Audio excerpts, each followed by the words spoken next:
It is past midnight, and you are standing in a graveyard, with a wooden shovel in your hands, and a canvas sack folded under your arm. The ground in front of you was disturbed exactly 3 days ago. A fresh burial. You are not here to mourn. You are here to dig. This sounds like the opening of a horror story. It isn't. For a stretch of about 70 years in Britain, this was a job. A real one. Men did this several nights a week, got paid for it, and some of them became rich doing it. You were a resurrection man, and the entire medical profession, quietly, desperately, needed you to keep going. Here is the reframe. This wasn't some fringe criminal underworld, operating in the shadows of respectable science. It was the engine room of respectable science, without men digging up bodies in the dark. The surgeons training in London and Edinburgh would have had almost nothing to practice on. The polite, well-dressed doctor examining you today exists, in a very direct sense, because of graves like the one you're standing over right now. So let's understand why this job existed at all. In the 1700s and early 1800s,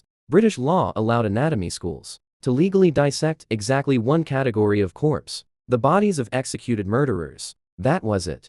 Under the Murder Act of 1752, a judge could add dissection to a death sentence as an extra punishment, a final humiliation layered on top of the noose. The idea was that dissection should feel worse than death. Losing your body to the anatomist's table was meant to terrify you more than losing your life. The problem was simple arithmetic. Executions for murder were relatively rare. Medical schools, meanwhile, were exploding in size. Edinburgh alone was training hundreds of surgeons a year. By the early 1800s, each of whom needed hands-on time with the human body to learn anatomy that no textbook could teach. You cannot learn where an artery actually sits, how a nerve actually branches, how a tumor actually feels under your fingers, by reading a diagram. Surgeons like William Hunter, and later his younger brother John Hunter, understood this better than almost anyone. John Hunter, often called the father of scientific surgery, built his entire career on hands-on dissection, and he needed an unrelenting supply of bodies to do it. The math didn't work. A handful of executed criminals a year, against a demand for hundreds of teaching cadavers. So a gap opened up, and into that gap stepped you. Let's reconstruct exactly how a night like this worked. You didn't dig up the whole grave. That took too long and left obvious damage. Instead, experienced resurrection men dug a narrow shaft down to the head end of the coffin, levered open just the top of the lid with a crowbar, looped a rope or a hook under the corpse's armpits, and hauled the body out through that narrow opening, leaving the coffin and the burial mound looking mostly undisturbed. The whole operation, done well, could take under an hour. Clothing and jewelry were left behind and reburied or dumped nearby, because stealing a body was, bizarrely, a lesser legal offense than stealing the shroud or rings that came with it. English law at the time did not clearly classify a corpse as property, so technically, taking the body alone sat in a strange, legal gray zone. Taking its possessions was straightforward theft. That legal quirk mattered enormously. It meant resurrection men operated with real, if uneasy, legal cover. Prosecutions happened, but punishments for body snatching itself were often just fines or short prison terms. Nothing close to the penalty for grave robbery you might expect. Anatomy schools knew this. Surgeons paid resurrection men directly, sometimes even posting bail for them when they were caught, because the supply chain could not afford to lose its suppliers, and that supply chain had a going rate. In early 1800s, London, a fresh adult body could sell to an anatomy school for 2 to 4 guineas, roughly the equivalent of several weeks' wages for a laborer. Prices spiked in winter, when cold weather slowed decomposition, and schools were in full teaching session, and spiked again around holidays, when fewer bodies were available. Children's bodies sold by the inch, smaller and easier to smuggle, but worth less per specimen. This was, in the coldest sense, a real market, with real seasonal pricing. Here's a question worth sitting with. Why would a surgeon, an educated, respected professional,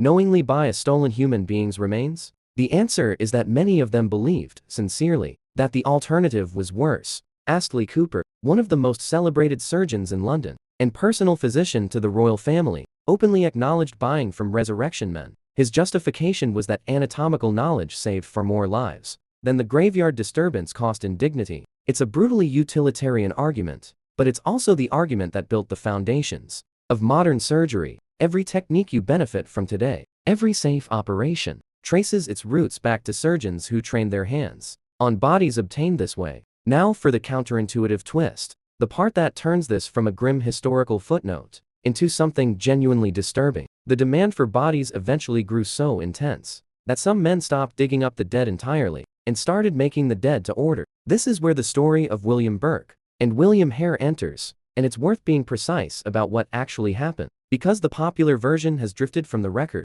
Burke and Hare operated in Edinburgh in 1828, and their first body wasn't stolen or murdered at all. It was an elderly lodger named Donald, who happened to die owing Hare rent. Hare, needing to recoup the debt, sold the body to anatomist Robert Knox for £7 and 10 shillings. Knox ran one of Edinburgh's most popular private anatomy schools and asked no questions about where the body came from. That single transaction taught Burke and Hare something dangerous. A dead body was worth real money, and nobody at the receiving end seemed to care how fresh the death was or how it happened. Over the following year, Burke and Hare killed at least 16 people, mostly the poor, the elderly, and the vulnerable, people whose disappearance was unlikely to trigger serious investigation. Their method became known as burking, suffocation by sitting on the victim's chest, while covering the nose and mouth, deliberately chosen because it left no obvious wounds, no telltale signs for an anatomist to notice on the table. Robert Knox continued purchasing bodies from them. Throughout this period, when the killings were finally uncovered,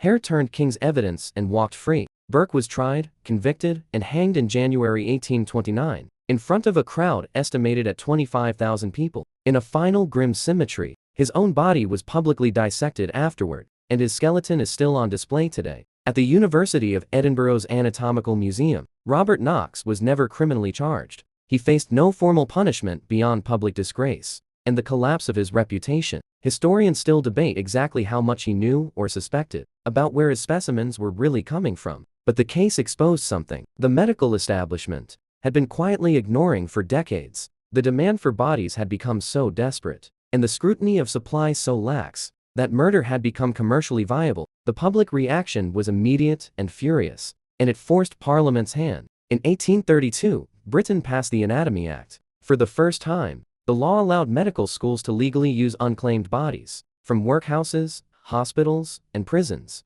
corpses of people too poor to afford a burial, or without family to claim them. On paper, this finally gave surgeons a legitimate supply, and effectively ended the resurrection trade almost overnight. But look closely at who those unclaimed bodies actually were, and the story gets uncomfortable again in a quieter way. The Anatomy Act didn't stop exploiting the vulnerable, it simply legalized the exploitation of a slightly different vulnerable group, the destitute poor, whose bodies could now be taken for dissection, specifically because they had no money and no family to object. Historians studying the act have pointed out that it essentially traded one form of grave robbery for a system that let the state do something similar to the poorest people in society, only now with paperwork. So here is your modern mirror. Today, if you choose to, you can sign up to donate your body to medical science, a fully voluntary, consent-based, deeply respected act that trains the next generation of surgeons, exactly the way Burke and Hare's victims unknowingly did 2 centuries ago, minus the murder, minus the theft,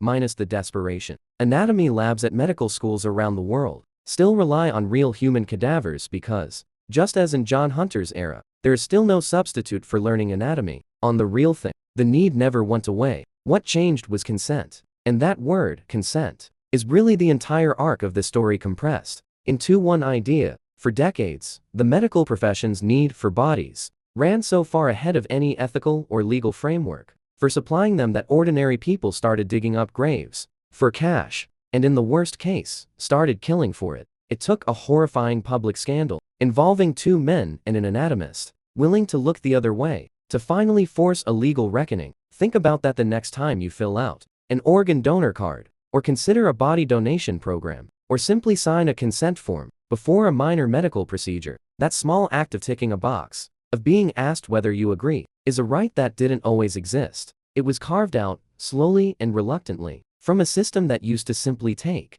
what it needed from whoever couldn't stop it. You started this walking into a graveyard at midnight, shovel in hand, about to take something that wasn't yours to take. 2 centuries later, the shovel is gone, the graveyards are undisturbed, and what replaced it is a signature on a form, freely given. That quiet signature is the real ending to the resurrection men's story. Not a courtroom, not a scandal, not a hanging, a choice, finally, that belongs to you.